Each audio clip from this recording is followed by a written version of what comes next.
প্রায় ১০০ বছর আগে এইখানে এই বাসাইল থানাকে নিয়ে একজন পাগল ভবিষ্যৎবাণী করেছিলেন, তা কিন্তু ১০০ বছর পরে দেখা গেছে সত্যি, মানে সত্যি সত্যতে প্রমাণিত হয়েছে আজকের এই বাসাইল শহরটি। পাগল বেশি থাকবার দেয় না, বাং তো খায়, বাং খাই খেয়ে মানুষ আমরা বেশি দেখাই না। আমরা আজকে যাচ্ছি হচ্ছে নব্বেস পাগল চাঁদ শহরের বাড়িতে। এটা হচ্ছে টাঙ্গাইলের রাস্তা, টাঙ্গাইল থেকে আসতে হলে এদিক থেকে আসতে হবে, এবং এটা হচ্ছে সখীপুরের রাস্তা। আর এইটা হচ্ছে আমি যে রাস্তা দিয়ে এসেছি সেটা হচ্ছে সেই রাস্তা। এখানে 3টা রাস্তা আছে। এখানে হচ্ছে বাসাইল থানার প্রধান যে মোড়টা সেটা এখানে, আর এদিক থেকে যেদিক থেকে ইচ্ছে আপনি সব দিক থেকে হচ্ছে বাসাইলে আসতে পারবেন। আর এটাই হচ্ছে বাসাইলের বর্তমান চিত্র, বাসাইলে এরকম। আর এই যে এই বিল্ডিংটা দেখতে পাচ্ছেন যেটা, এই বিল্ডিংটা কিন্তু ওনার নামেই করা। দেখুন লেখা আছে হযরত শাহ সুফি চান পাগলের চান শহর, এখানে লেখা আছে স্ট্যান্ডে। এরপর হচ্ছে আমরা রওনা দিলাম। অবশেষে আমরা যাচ্ছি হচ্ছে নব্বেস পাগলের বাড়িতে। আমরা সেখানে গিয়ে দেখাবো আপনাদেরকে। এটা হচ্ছে বাসাইলের থানার গেট, এবং এটা হচ্ছে বাসাইলের একটি মার্কেট। আমরা এই দিক দিয়ে যাচ্ছি, সামনে আরও ব্রিজ আছে, এখান থেকে হচ্ছে আপনি গাড়িতে উঠে যেতে পারবেন সেই নব্বেস পাগলের বাড়িতে। আর এই দিক দিয়ে হচ্ছে বাইকের রাস্তাটা খুব একটা যে সুবিধার তা কিন্তু না। আর এখান থেকে যেতে চাইলে আপনাকে যেখানে দেখালাম সেখান থেকে যেতে হবে। রাস্তাঘাটের অবস্থা তো খুব ভালো, কিছু কিছু জায়গায় আছে রাস্তা খুবই ভালো, এবং কিছু কিছু জায়গায় আছে রাস্তা প্রচণ্ড ভাঙাচোরা, যা আসলে যাওয়াটা খুবই সমস্যা বাইকের জন্য। এখানে একটা সাইডে একটি মাদ্রাসাও আমরা দেখতে পাই। কেউ যদি হচ্ছে এই নব্বেস পাগল চাঁদ শহরের বাড়িতে এইদিকে আসতে চান দেখে, তাহলে কীভাবে আসবেন? তো আমি লোকেশনটা বলার আগে বাসাইলের ভৌগোলিক অবস্থানটা বলি। বাসাইলে হচ্ছে আপনার পূর্ব দিকে হচ্ছে সখীপুর এবং হচ্ছে মির্জাপুর, এবং উত্তর দিকে হচ্ছে কালীহাতি, পশ্চিমে হচ্ছে টাঙ্গাইল সদর, এবং হচ্ছে দক্ষিণে হচ্ছে দিলদুয়ার উপজেলা। এটা হচ্ছে আর টোটালি বাসাইলের উপজেলার আয়তন হচ্ছে ১৫৭.৭৮ বর্গ কিলোমিটারের মতো। আর লোক সংখ্যা হচ্ছে প্রায় ১,৬০,০০০-এর উপরে। এখানে ইউনিয়ন সংখ্যা রয়েছে মোট ৬টি। আর আমরা আছি বর্তমানে হচ্ছে কাওয়ালজালি ইউনিয়ন, এটা হচ্ছে বাসাইল থানারই। এটা পড়েছে আপনার বাসাইল মেন শহর থেকে হচ্ছে উত্তর দিকে। এখানে আসতে আপনারা মূলত হচ্ছে, আপনি যদি আসতে চান এখানে আপনি অটোতে আসতে পারবেন, যেহেতু আমরা বাইকে এসেছি। আমাদের ১৫ থেকে ২০ মিনিট সময় লাগবে হচ্ছে এইখান পর্যন্ত যাইতে। আর এরপরে হচ্ছে আপনি যদি সরাসরি বাইক নিয়ে আসেন সেক্ষেত্রে ১৫-২০ মিনিটের মতো লাগতে পারে। আর অটোতে আসলে আপনার ভাড়া হয়তো ৫০ টাকা বা ৬০ টাকা এরকম হবে মেবি, আমি যতদূর আমার ধারণা। আর হচ্ছে টাঙ্গাইল থেকে বাসাইলের দূরত্ব হচ্ছে প্রায় ১৮ কিলোমিটারের মতো, এবং বাসাইল থেকে এই নব্বেস পাগলার যে বাসা, সেখানে বাসার দূরত্ব হচ্ছে প্রায় ৭ কিলোর মতো। আমি যেহেতু এসেছি হচ্ছে নাটিয়াপাড়া পাটখাগুড়ি থেকে, আমার বাসা হচ্ছে বাসাইল থানাতে, সেক্ষেত্রে আমার সময় লেগেছে হচ্ছে ৭ কিলো এসেছি আমি আমার বাসা থেকে, এবং বাসাইল শহর থেকে হচ্ছে আমি যাচ্ছি প্রায় ৭ কিলোর মতো। এখান থেকে প্রায় আরও হচ্ছে ১০-১৫ মিনিটের মতো রাস্তা আছে। আমি হয়তো ৪ কিলোর মতো হবে। আমি এখান থেকে গেলে হচ্ছে নব্বেসে পাগলার বাড়িতে আমি পৌঁছে যাব।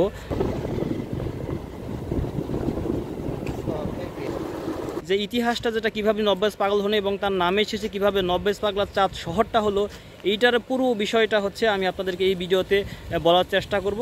আর অবশ্যই ভিডিওটি পুরোটি দেখবেন, তাহলে আশা করি সব কিছু জানতে পারবেন, এবং রাস্তায় কী কী দেখছি এবং কী কী আছে পুরো ডিটেলসটাই আপনাদেরকে দেওয়ার চেষ্টা করব ইনশাল্লাহ। অবশ্যই চ্যানেলটিকে নতুন থাকলে সাবস্ক্রাইব করবেন, এবং ফেসবুকে দেখে থাকলে ফলো করবেন, এবং বন্ধুদের সাথে শেয়ার করবেন। ১০০ বছরের পুরাতন যে হচ্ছে উনি যে ভবিষ্যৎবাণীটি করেছিলেন সেটা কিভাবে বাস্তবে পরিণত হলো, এবং বর্তমান বাসাইল উপজেলাটা কেমন আছে। এটা হচ্ছে বাংলাদেশের টাঙ্গাইল জেলার ঢাকা বিভাগের হচ্ছে বাসাইল থানা।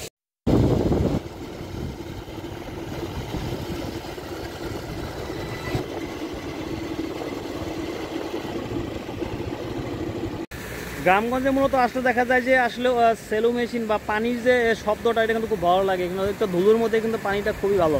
এই দেখুন,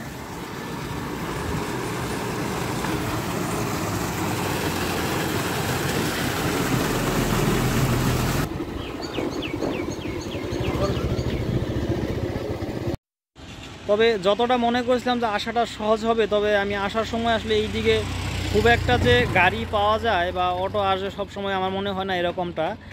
তবে এইদিকে আসাটার জন্য আপনাকে একমাত্র অটো ছাড়া অথবা সিএনজি ছাড়া আপনার কোনো ওয়ে নেই, অথবা আপনাকে বাইকে আসতে হবে এইদিকে। তবে অবশেষে হচ্ছে এটা হচ্ছে নব্বেস পাগলার বাড়ি। দেখুন এখানে গেট রয়েছে অলরেডি, তার মানে হচ্ছে গত মাসের শেষের দিকে হচ্ছে ওনাদের মেলাটা হয়ে গেছে। আমরা আসলে তার পরে এসেছি, যার কারণে হচ্ছে আমরা দেখতে পাচ্ছি শুধুমাত্র গেটের যে বাসগুলো দাঁড় করানো আছে। আর আমি এখন যাচ্ছি হচ্ছে এটা নব্বেস পাগলার যে মাজার শরীফটা আছে সেখানে যাচ্ছি। দুই পাশে হচ্ছে দুইটা ঘর আমরা দেখতে পাচ্ছি। এখন মূলত হচ্ছে কোন ঘরের কি কাজ বা কোথায় কেন কি ঘর দেওয়া হয়েছে এটাও আপনাদেরকে আমি জানানোর চেষ্টা করব আমার এই ভিডিওতে। তবে নব্বেস পাগলা সম্পর্কে বলতে গেলে নব্বেস পাগলার জন্মসাল হচ্ছে 1910 কিংবা 15-র দিকে তিনি জন্মগ্রহণ করেন এবং হচ্ছে এইখানেই তিনি জন্মগ্রহণ করেন এবং তার যে বাড়ি হচ্ছে এইখানেই তার বাড়িতে এবং এইখানেই তাকে অবশেষে মৃত্যুপর দাফন করা হয়। 1993 সালে তিনি মৃত্যুবরণ করেন। আর এখানে একটা মুরব্বির সাথে দেখা হয়, ওনার সাথে আমরা কথা বলি এবং ওনার বিষয়ে ডিটেলস আমরা জিজ্ঞাসা করি, এরপর তিনি আমাদেরকে বিস্তারিত বলতে শুরু করেন।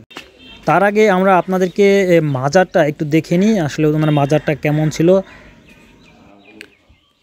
মূলত এটাই হচ্ছে সেই পাগলার মাজার। এটা হচ্ছে নব্বেস পাগল এবং চাঁদ শহরের মাজার, এইটার নাই হচ্ছে সেই মাজার। যথেষ্ট সাজানো, যদিও এখানে হচ্ছে জুতা রেখে উঠতে হয়, এখানে জুতা নিয়ে ওঠা নিষেধ।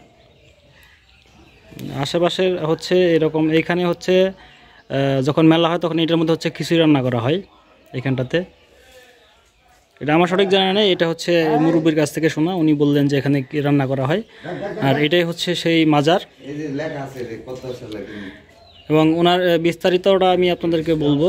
এনার আসলে অনেক পরিপাটি করে সাজানো, যেহেতু উনি লাল শালু খুব পছন্দ করতেন, লাল কাজ চাদর খুব পছন্দ করতেন, যার কারণে হচ্ছে লাল কাপড় দিয়ে হচ্ছে ওনার মরণ আছে ওনার মাজারটা।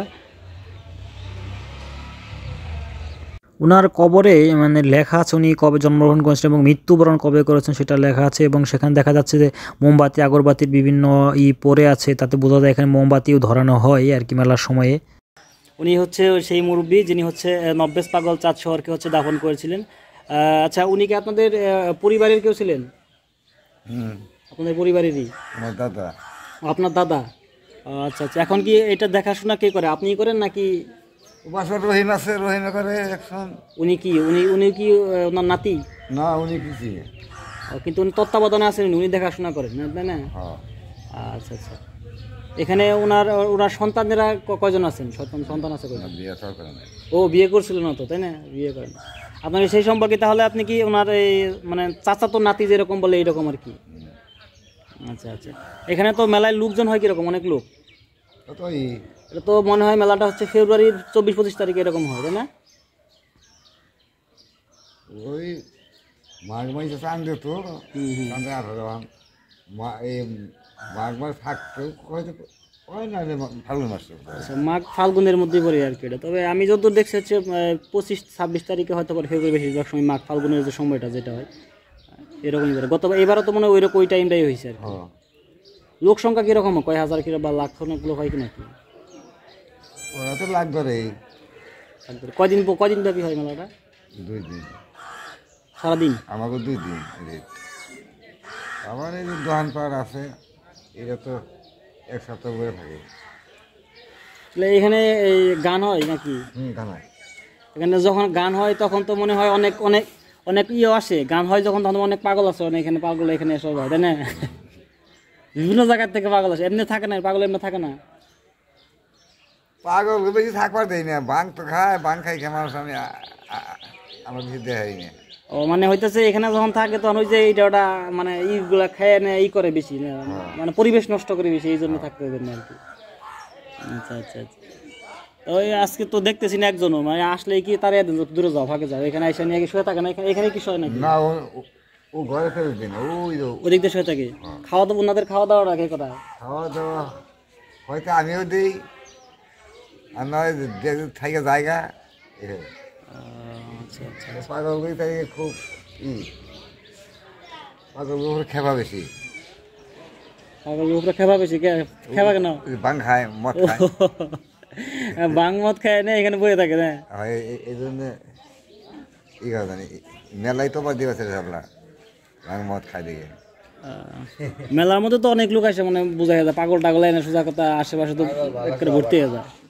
তো আরেকটা জিনিস হচ্ছে যেটা জানা যায় যে সেটা হচ্ছে উনি যখন পুরোপুরি যখন পাগল হননি, তখনও কিন্তু পরিবার নিয়ে যে চিন্তা ভাবনা ওটা ওনার মাথায় ছিল, ঠিক সেই। আর হচ্ছে তাকে নিয়ে তিনি তার পরিবারকে সামলানোর জন্য অবশেষে একটা ব্যবসা শুরু করেন, সম্ভবত গামছা ব্যবসা সম্ভবত হবে। তবে গামছা ব্যবসা শুরু করার পরে যে পুঁজিটা উনি ধরে রাখতে পারেন না, সে ব্যবসায় লস খান এবং এরপরে তিনি পুরোপুরি মোটামুটি পাগল হয়ে যান এবং তিনি তখন সব কিছু বাদ দিয়ে ঘোড়া নিয়ে চলাফেরা শুরু করেন, শুধু ঘোড়া নিয়ে ঘুরতেন।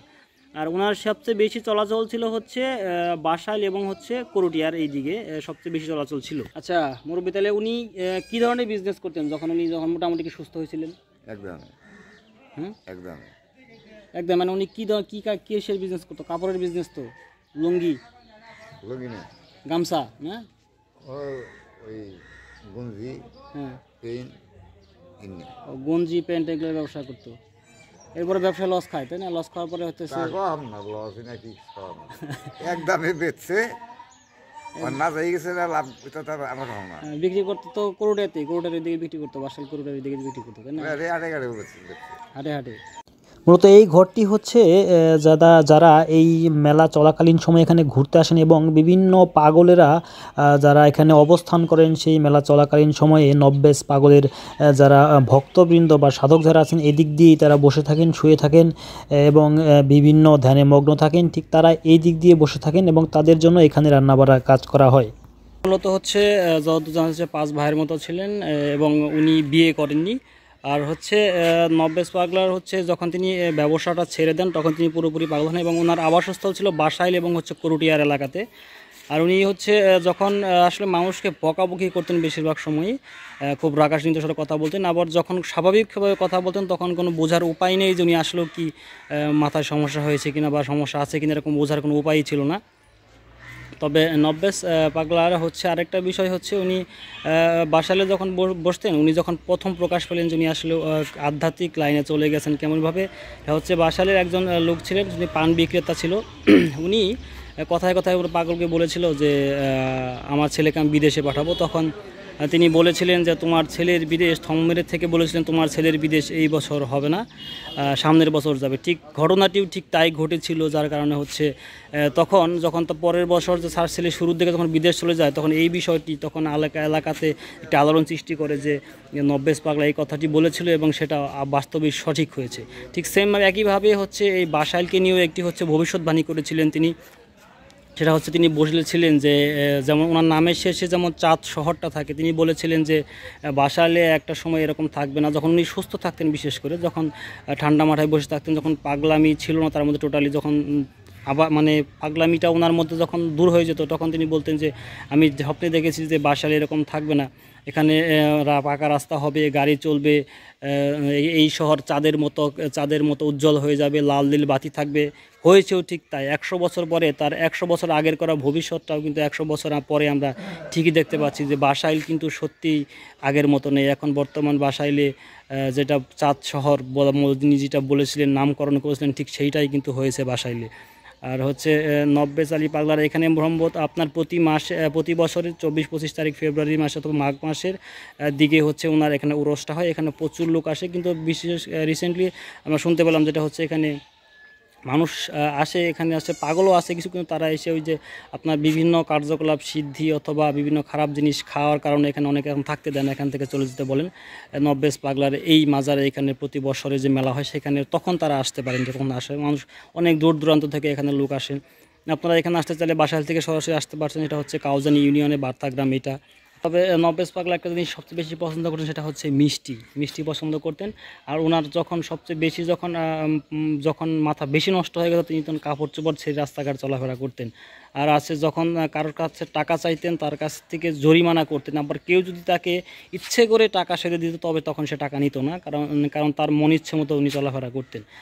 নব্বেস পাগলা হচ্ছে জন্মসাল 1910 থেকে 1915 সালের দিকে এবং তিনি মারা যান হচ্ছে এই জায়গাতেই 1993 সালে। এরপরে এখানে তার কবরকে ঘিরে একটি মাজার তৈরি করা হয় এবং এই মাজার দেখতে যত সব পর্যটকরা এবং ঘুরতে আসেন এইখানে। আর সেটাই আমরা দেখতে পাচ্ছি হচ্ছে এই নব্বেস পাগলার মাজারে। আর যদি ভিডিওটি ভালো লাগে থাকে অবশ্যই চ্যানেলটিকে সাবস্ক্রাইব করবেন এবং বন্ধুদের সাথে শেয়ার করবেন এবং আশা করি নেক্সট ভিডিওতে এর চেয়ে ভালো বা অন্য কোথাও গিয়ে আপনাদেরকে বিভিন্ন ধরনের ভিডিও উপহার দেওয়ার চেষ্টা করব। ধন্যবাদ সবাইকে, সবাই ভালো থাকবেন। আসসালামু আলাইকুম। অবশেষে ঘরে ফিরে যাচ্ছি, তবে নব্বেস পাগলের সেই 100 বছর আগের ভবিষ্যৎও ঠিকই হয়ে গেছে। 100 বছর পরে আজ বাসাইল হয়ে গেছে সেই চাঁদ শহর, সেখানে পাকা রাস্তা, গাড়ি সবই চলছে। এটা আসলেও এখন ভবিষ্যৎ কালের বিবর্তনে হতে পারে, এবং অনেকে এটাকে হচ্ছে এক ধরনের বলতে পারেন যে এটা একটা স্বাভাবিক ঘটনা। এখন যে যেভাবে নেন সেটা সেভাবেই সবার কাছে গ্রহণযোগ্য। ধন্যবাদ সবাই, সবাই ভালো থাকবেন।